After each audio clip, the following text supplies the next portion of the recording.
Добрый день, дорогие тельцы! Добро пожаловать на мой канал. И в этом видео я расскажу ваш гороскоп на лето 2024 года. Да, дорогие, дождались лета надежд, и это июнь, июль и август 2024. Ну что, дорогие, кто смотрел гороскоп на июнь, тот уже прекрасно понимает, что нас примерно ждет в это лето и как оно начнется.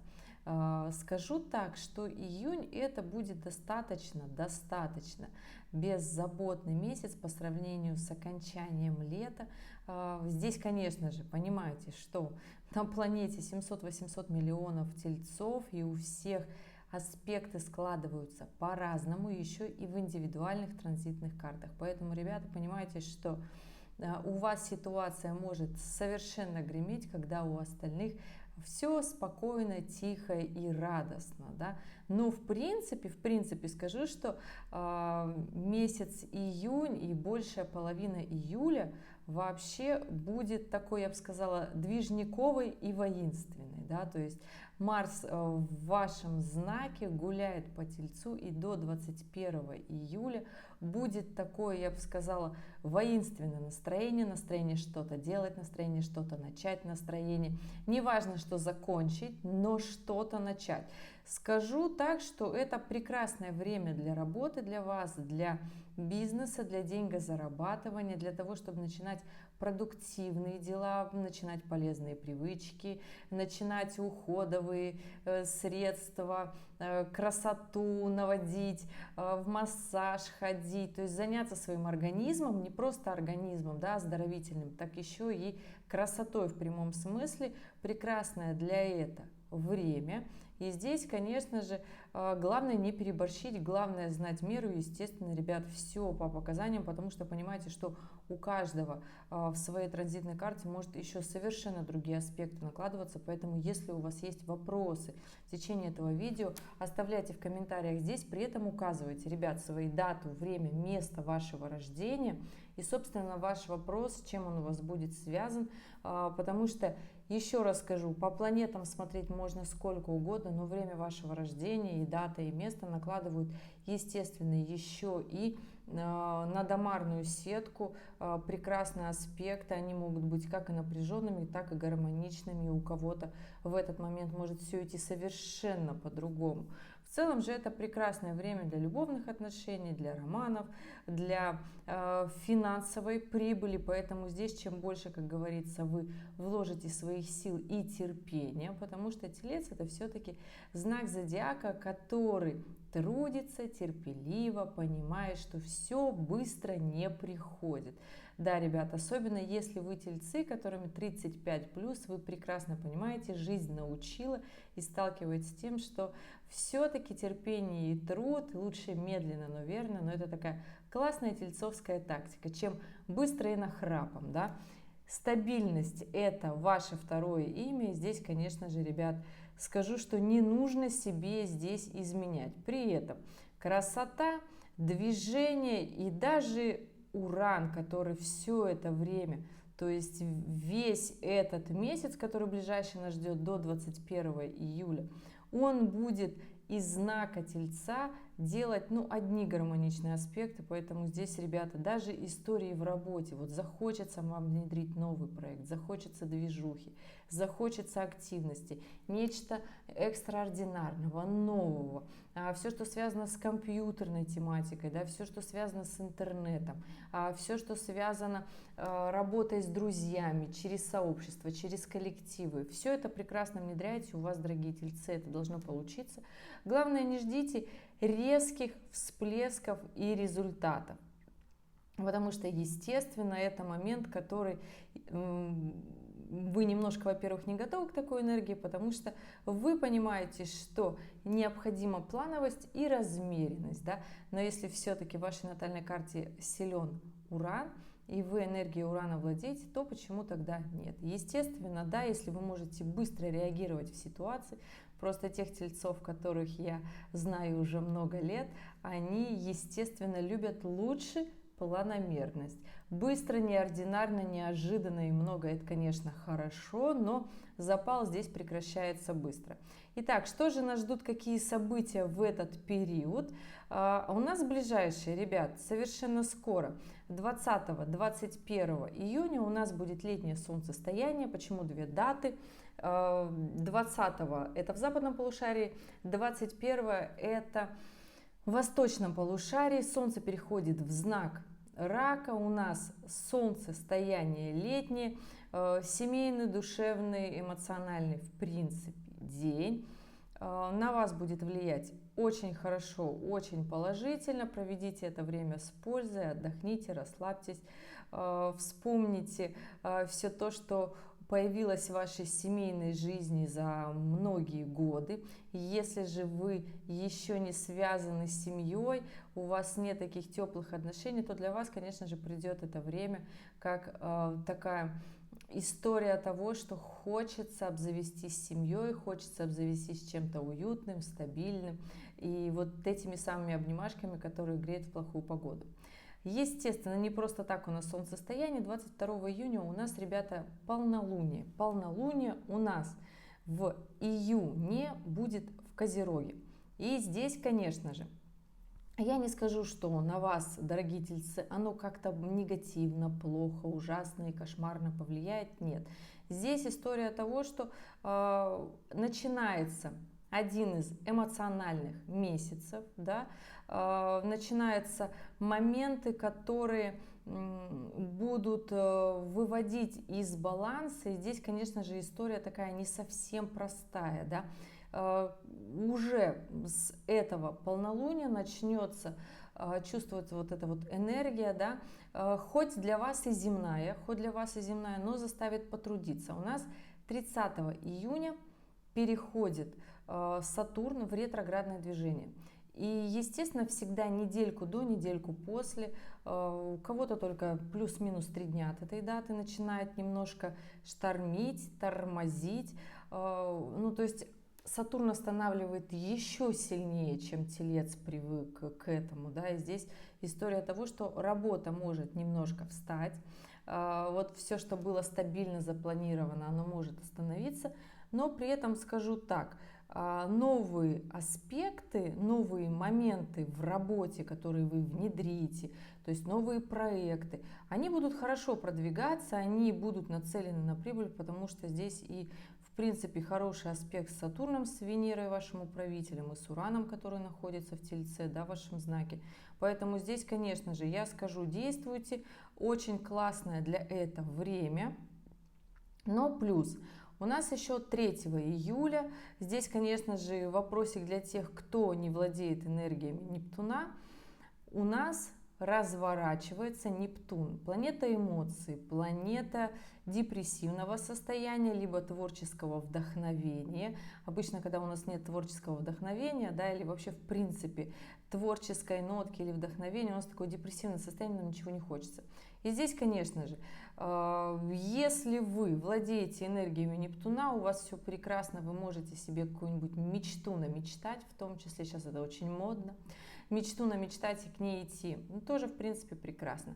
Если у вас появится вдохновение, отлично, действуйте, продвигайтесь, внедряйте это в работу, потому что прекрасный аспект Нептуна с Ураном, который находится в Тельце. И здесь, конечно же, для многих других знаков зодиака этот момент будет такой достаточно напряженный. Для вас, я хочу сказать, у вас такой карт-бланш для действий, поэтому здесь ни в коем случае не теряйте это время. Знаю, лето, знаю, хочется отдохнуть. Но, ребята, вы же понимаете, что если это касается вашего финансового благосостояния, то здесь, конечно, можно и потрудиться, можно что-то новое сделать, внедрить и, конечно же, приблизиться к той жизни, которой все-таки хочется. Итак, мои дорогие, идем, работаем дальше. 6 июля у нас с вами новолуние, новый лунный цикл. Новолуние у нас будет в Раке.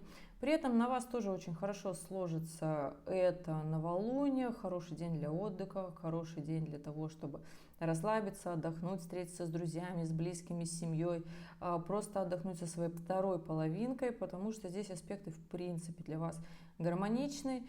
Вообще нет ни одного напряженного аспекта, все это, естественно, придет к нам чуточку позже.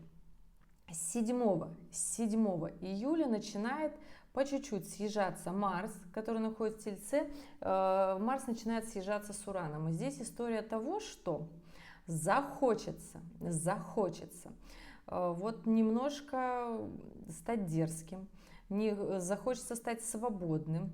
Вот уровень экстраординарности, действий, быстрых действий заметно ускорится. То есть это как раз-таки та энергия, которая вам не совсем подвластна, и хочется вот как-то вот идти на опережение, но здесь такая история, вот если вы пойдете в работу это внедрите, в действие, да, будет хорошо. Если вы же решите докапываться до партнера, будет не очень, потому что, ребят, у нас 7 июля начинает складываться оппозиция Венера-Плутон. И это история, которая, дорогие тельцы, на вас очень даже повлияет. Но я не скажу, что исход у этой истории будет какой-то сложный, тяжелый, ужасный. Нет. Здесь история будет, по большей части, конечно же, ребята, кто сможет договориться, кто будет идти на разрешение конфликтов, здесь история, конечно же, будет решиться в плюс тогда. Если, вы ничего совершенно делать не будете, тогда можно, конечно, если просто скандалить, то можно и расстаться на таком аспекте, да. Этот аспект внутренний такой эмоциональный, очень эмоциональный. Венера-Плутон, особенно если вы родились и у вас на натальной карте Венера в соединении, в квадратуре и в оппозиции с Плутоном, да, то есть три таких напряженных аспекта. Это очень мощные аспекты на хороший, классный бизнес, на финансовую, в принципе, стабильность, большую в жизни, такую мощную, огромную. Здесь, конечно же, нужно понимать, что это просто так не дается, что это тоже внутренняя работа с собой, и работа такая по большей части эмоциональная, да. Поэтому здесь умеете ли вы выдерживать нагрузки, скандалы, умеете ли вы разговаривать в сложных ситуациях со своей второй половинкой? Да, эта история у нас продлится до 18 июля. И Марс с Ураном будут съезжаться, и Венера с Плутоном у нас будут активно работать. И эта история для вас, дорогие тельцы, должна принести плоды, если же вы будете вкладывать силы в это, если же вы будете подходить к вопросу с мудростью, да. Если же, конечно же, у вас на повестке дня будет так, это все не я, это вот у меня вот он, она виноваты, тогда, конечно, тогда это будет так себе история. Если вы разбираетесь вместе, вдвоем, идете в эти отношения, понимаете, что да, непросто, но те, кто растут, те, кто чего-то достигают и добиваются, ребята, это история всегда разговоров, переговоров, урегулирования конфликтов и вообще семейной, душевной, любовной мудрости. Естественно, этот аспект очень классно конвертируется в деньгозарабатывание. Поэтому да, хороший аспект для работы, для движений, для внедрения нового, для вообще проверки себя, своих проектов. Хотите ли вы этим заниматься, не хотите ли вы этим заниматься. Поэтому июль, я бы так сказала, будет проверочный. До 18 июля максимальное действие этих аспектов. И, конечно же, потом у нас лихо приходит полнолуние. Полнолуние, ребята, у нас 21 июля, я уже говорила, и здесь, конечно же, полнолуние еще раз в Козероге, то есть июньское полнолуние у нас в Козероге, и июльское полнолуние у нас тоже в Козероге, то есть 2 полнолуния подряд в Козероге. Только сейчас Луна будет в соединении с Плутоном. Плутон — это всегда тот персонаж, который задает такой финальный вопрос: вы действительно уверены? Поэтому да, эмоции этого полнолуния будут, конечно же. Готовы ли вы идти дальше? Прошли ли вы свою собственную внутреннюю проверку на душевные качества, на эмоциональный интеллект, на уровень стойкости? Потому что Плутон — это планета, которая всегда нам подкидывает наши же страхи. И здесь, конечно же, история июля – это насколько вы боитесь идти в свое, я бы так сказала, финансовое благосостояние. То есть почему вы до сих пор не там? Почему вы не зарабатываете те же самые деньги? То есть все страхи выйдут на поверхность. Почему ваши отношения не такие, как хотели? Вообще, есть ли у вас отношения? Или они начнут максимально разваливаться, потому что вы понимаете, что это вообще у вас с этим человеком ничего не связывает в плане эмоционального составляющего, да? Или же наоборот, вам покажется после, там, я не знаю, 10 лет брака, и вы скажете, это вообще кто? При этом у вас уже 7 по лавкам, недвижимость связываемая, да, по голову, по руки и по локти. И здесь, конечно же, история того, что, ребят, ну уж если вы так долго вместе, почему вы до сих пор не можете друг друга понять? Это такая история философская. И Плутон всегда в таких вопросах нам подкидывает эти же страхи. Я бы так сказала, апогей вот этого июля будет полнолуние, которое выяснит как раз-то, на что мы способны, для чего нам вообще нужно все то, куда мы идем, стремимся, а может оно нам не нужно, и почему мы вообще туда не пришли. Это 21 июля, полнолуние в Козероге в соединении с Плутоном. Очень мощный день, очень показательный. Вообще, дорогие тельцы, хочу сказать, что для вас это должно быть классное полнолуние. Вообще в идеале аспекты складываются на то, что и мудрость к вам придет, и понимание, и принятие, и уверенность своя внутренняя, и внутренняя сила, потому что Плутон здесь делает как раз-таки очень классный трин всем тем тельцам, кто родился в 3-й декаде. Внедряйте, делайте. И Нептун тот же самый делает секстиль к тельцам 3-й декаде, поэтому, дорогие, у меня к вам только вопрос, почему вы не делаете? Потому что делать необходимо, очень сильно нужно, да? И здесь, конечно же, я буду очень рада, если у вас получится, вы пойдете кто-то в бизнес, кто-то в деньгозарабатывание, кто-то на глубину своих отношений. Зависит от того, какая сфера у вас хромает. Если у вас все подвисает, дорогие тельцы, тогда, конечно, здесь необходимо понимать свои страхи, почему вы туда не идете, почему вы тормозите, потому что и у мужчин, у женщин тоже есть страхи, и они абсолютно у каждого разные, да. У мужчин это страх провалиться в плане того, что если не получился проект, не выгорело, да, если потерялись финансы, если были вложения, да, то есть если не получится в основной своей массе. У женщин нету истории вот с этим, если не получится, нет. У женщин история с несостоявшейся любовью. О чем, как говорится, жалеют женщины? О любви, да, как поется в известной песне. Поэтому, дорогие женщины и мужчины, понимайте, что ваши страхи это всего лишь страхи. Если вы об этом думаете, то нужно наоборот понять, почему вы так сильно боитесь и так мало пробуете, разговариваете, договариваетесь в этих историях, которые вас очень сильно волнуют. А они волнуют, вы сами это знаете. Идем дальше, дорогие. Итак, после полнолуния, небольшая, всего лишь несколько, хотела я сказать, денечков у нас передышка, но нет. Выходим с этого полнолуния, у нас как раз-таки Уран в квадратуре с Меркурием. И это, конечно же, будет нарушать коммуникацию, будет нарушать внимательность. И здесь, конечно, последняя неделя июля, дорогие любимые тельцы, будет, я бы сказала, напряженной. Напряженной в плане коммуникации, захочется поругаться с точки зрения поездок, будьте аккуратны с точки зрения знаний, обучения, переобучения, квалификации. Прекрасное время, прекрасная неделя 2. Следом у нас идет, конечно же, те, кто еще не знает, у нас на пятки наступает ретроградный Меркурий, поэтому августовский, да, поэтому здесь, дорогие тельцы, если у вас есть планы с какими-то историями незавершенные, документы, доставки, поставки, сделайте это в июле. Завершите, несмотря на то, что здесь будет немножко такое сумбурное время для вас, да, тем не менее, делайте, договаривайтесь для того, чтобы потом в ретроградном Меркурии уже не, я бы так сказала, не потерять вот эту нотку стабильности, которую вы любите, да, в договорных отношениях. И последние финальные дни июля у нас Венера-Уран. Сложный эмоциональный аспект. У кого-то этот аспект придет раньше, у кого-то этот аспект придет позже. И здесь история, знаете чего? Венера-Уран – это аспект разводов. Это аспект, когда мы хотим освободиться от отношений, когда мы устали, когда нам хочется нечто нового, когда нам хочется экстравагантности, когда нам хочется сменить имидж, там, перекрасить волосы в фиолетовый цвет. Вот жили мы обычной жизнью, и вот нам захотелось, там, я не знаю себе, что-то сделать с прической, захотелось как-то одеться там, вот, из обычного делового стиля, захотелось одеться в что-то пестрое, да. То есть вот такая история. Захотелось пойти в сомнительной компании, захотелось остаться на вечеринке до утра.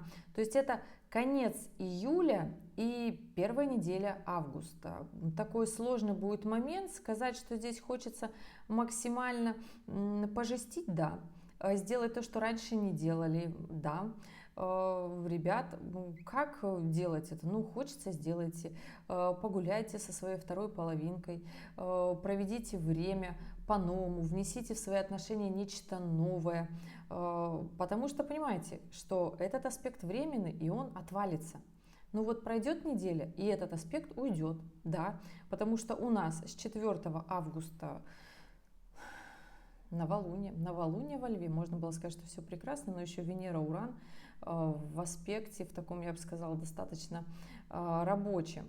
Но следом за новолунием у нас 5 августа и ретроградный Меркурий. То есть мы прекрасно понимаем, что ретроградный Меркурий у нас с 5 по 28 августа. И здесь, конечно же, плюс-минус 3 дня с каждого отрезка накидываем. У нас получается, что у нас с начала августа уже такая вот энергия недопонимания, то есть настроение, когда люди начинают тупить, люди начинают быть невнимательными, пропускают звонки, пропускают время, встречи назначенные, да. При этом ретроградный Меркурий будет в Деве, земной знак, в принципе, вам понятен. И до 15 августа ретромерк будет катиться по знаку Девы. В принципе, будет еще более-менее стабильно. При этом ретроградный Меркурий будет в квадратуре с Ураном, который заставляет все-таки нас быть внимательными, быть более критичными, то есть мы еще осознанно ищем изъяны в своей же работе, то есть мы себя перепроверяем, мы внимательны на дороге, мы внимательны в отношениях, мы внимательны там при назначении встречи, да. И здесь история того, что с 15 по 28 августа ретромерк уже будет во Льве. И вот здесь начинается оголделая вечеринка, я бы это так сказала, потому что, ну, потеряется внимательность, концентрация, внимательность за рулем, в документах, захочется вот такого праздного настроения, все-таки лето заканчивается, хочется его как-то провести ярко и интересно. И здесь, ребята, я бы сказала, сказка, ложь, давней намек. Да, у нас с вами вот этот маленький такой небольшой промежуток от начала ретроградного Меркурия и до 13 августа. До 13 августа у нас с вами такой немножко, я бы сказала, беззаботный период, потому что у нас следом с 13 по 30 августа все-таки начинает соединяться оппозиция Венера-Сатурн. Венера-Сатурн, конечно же, после Венеры-Урана заставит нас все-таки нырнуть в эти отношения, в которых у нас были какие-то проблемы, где кто-то расстался, кто-то уже сказал давай до свидания, да, кто уже натворил дел, все-таки заземлит вот этот Сатурн. Я не скажу, что это будет для вас слишком плохо. Нет, отношения заставят потрудиться. Плюсом, конечно же, в чем будет труд в этих отношениях? На этот момент у нас, конечно же, Юпитер в соединении с Марсом. И этот аспект, я бы сказала, такой аспект легкости, когда хочется, это же еще все добро находится в Близнецах, который вообще знак не любит никакую ответственность, не подумать, ну поговорить, да, но так, чтобы вот наладить отношения, вместо того, чтобы куда-то улизнуть, сами понимаете, да, Поэтому здесь, конечно же, это все на квадратурах к Венере, Сатурну, здесь захочется. Ну, вообще, Марс, Юпитер про что? Это предъявить претензии, сказать, что все неправы, я один молодец, что вы мне не дали всего того, что мне было нужно, а я просила. Ну, то есть это максимально не выплеснутая, я бы так сказала, нереализованность, несостоявшаяся в жизни. Естественно, все вот это вот начнем мы выливать на партнера. И здесь такая история, знаете, на самом деле, на подумать. Вот те отношения, которые держатся на реальности и на стабильности, да, ну, на реальном подходе к жизни, не вот этому вот всему, что сейчас в соцсетях очень модно, что все должно быть в легкости, да.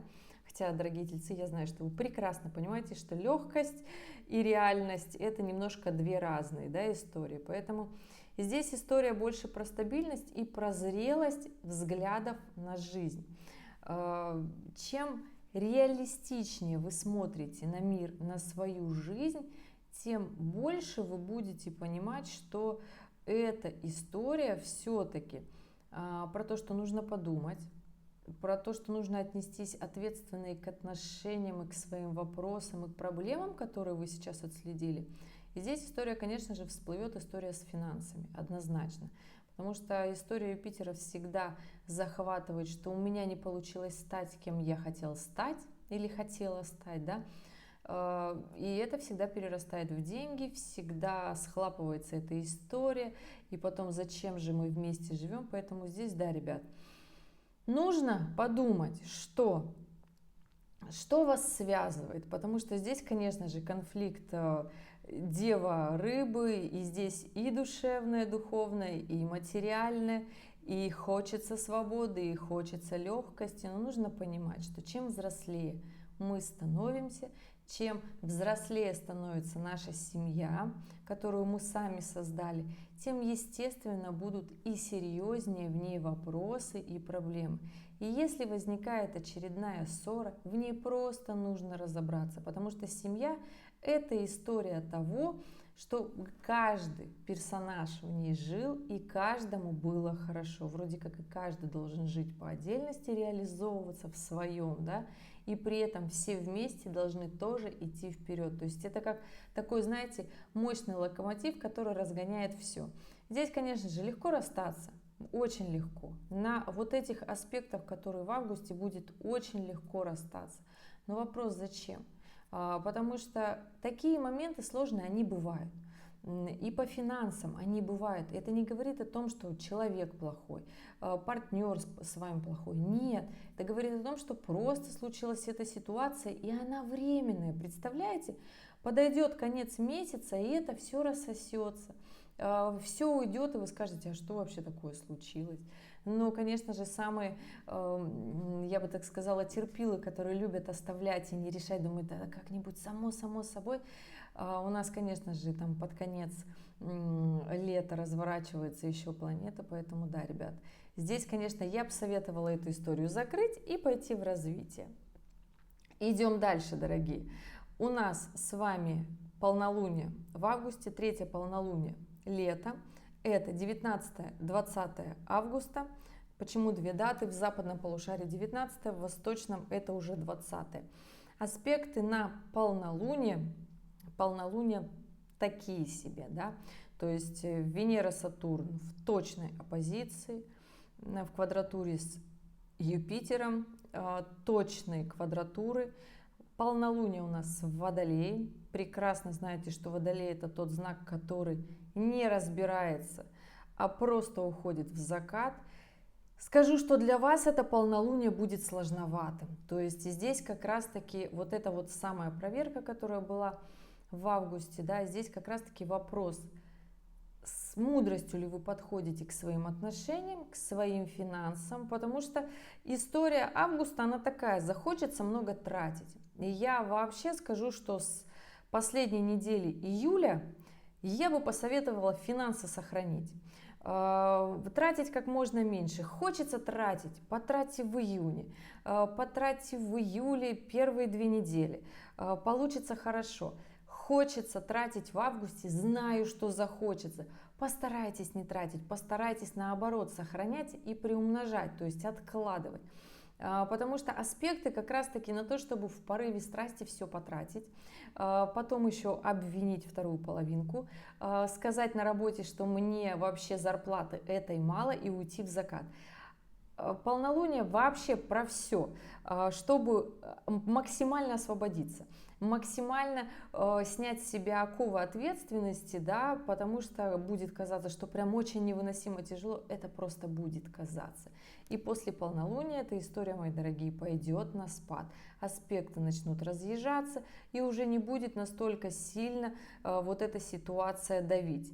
Но здесь, естественно, понимаете, что у нас последняя неделя августа будет осложнена тем, что у нас 1 сентября разворачивается Уран.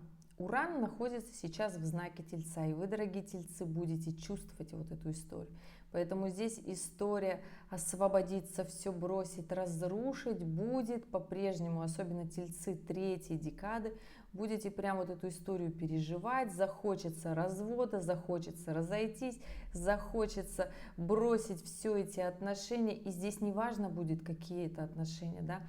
Уран будет в ретроградном движении достаточное время, и это всегда история на примерно 5 месяцев, поэтому да, понимайте, что этот момент для того, чтобы вспомнить себя, вспомнить все, что вы хотели сделать, внедрить в свою жизнь новое, но при этом постараться не разрушить отношения, потому что Уран все-таки та планета, которая разрушает отношения. Это могут быть дружеские отношения, либо любовные отношения, да, это может быть также брак.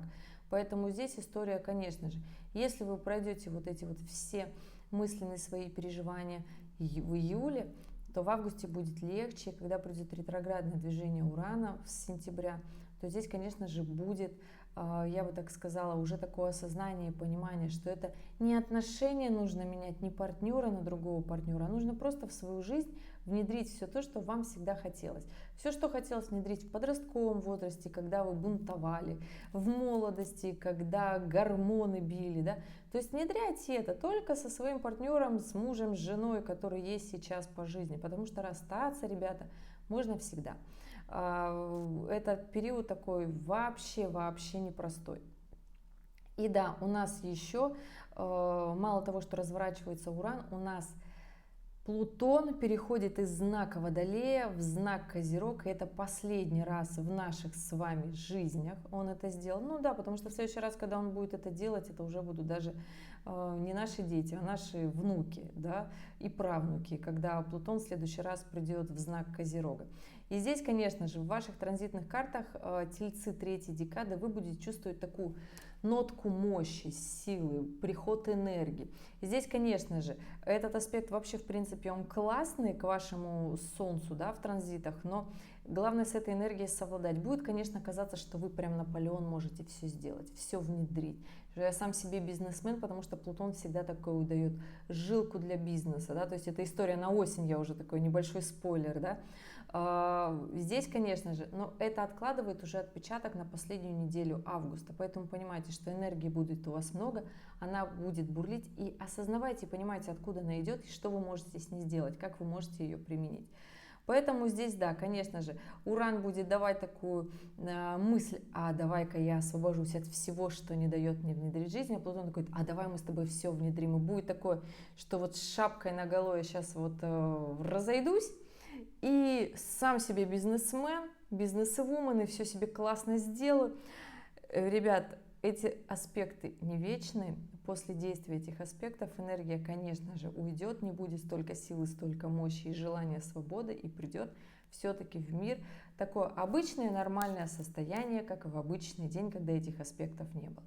Поэтому здесь тоже, понимаете, все это временно, но трудности нам нужны для того, чтобы мы понимали, в какую сторону нас могут склонить обстоятельства, как мы можем себя вести в разных обстоятельствах, сохраним ли мы свое лицо, свою честь и достоинство. Да?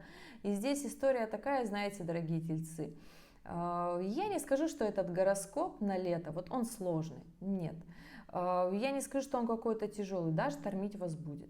Да, история не очень простая, особенно в августе, да, Но это нужно понимать, что со всеми бывает, со всеми случаются какие-то сложные моменты, не говорится о том, что вы плохой человек, вообще нет. Просто эти ситуации нам каждому даны для того, чтобы мы росли. Ребят, спасибо большое, что были здесь, что досмотрели это видео до конца. Я желаю, чтобы это лето у вас не было летом надежд, когда вы будете надеяться, что все пройдет само как-то легко, беспечно. Было бы классно. Я вот тоже, знаете, люблю писать классные гороскопы, да, и чтобы мне вот потом ставили лайки и говорили: ну, ребята, я не могу открыть астропроцессор, и когда я вижу то, что я вижу, я не могу сказать, что все будет радужно и прекрасно. Но, по крайней мере, тельцы должны выплыть. У вас есть все шансы для того, чтобы у вас все получилось разрулить. Да? Нет каких-то тяжелых отягощающих аспектов, нет аспектов на плохое физическое состояние здоровья, потому что я считаю, самое плохое, что может случиться, это когда со здоровьем плохо, а все остальное можно разрулить. Да? Но если со здоровьем плохо, это говорит о том, что вы вообще не живете как телец, да? То есть вообще у вас нет той вашей жизни, которую вы хотите, потому что у тельцов все должно быть хорошо, и любовь, и финансы, и тогда здоровье, и красота просто, потому что телец — это красивый знак зодиака, как ни крути. Ребят, спасибо, что были здесь, досмотрели до конца. Если у вас остались вопросы, оставляйте в комментариях под этим видео, я обязательно отвечу, но при этом указывайте свою дату, время, место рождения. Самых отважных и ответственных, конечно же, жду на консультации. В описании под этим видео ссылочки есть. Летние цены на прекрасные услуги, то есть прекрасные летние цены на услуги на мои, кто давно хотел. Поэтому буду рада видеть вас всех. Ну что, мои дорогие, я говорю вам до свидания, до следующего видео. Дерзайте, не сидите, не ждите, а действуйте, потому что все-таки обстоятельства будут вам говорить: давай, действуй, у тебя получится. Ребят, до встречи. Пока-пока.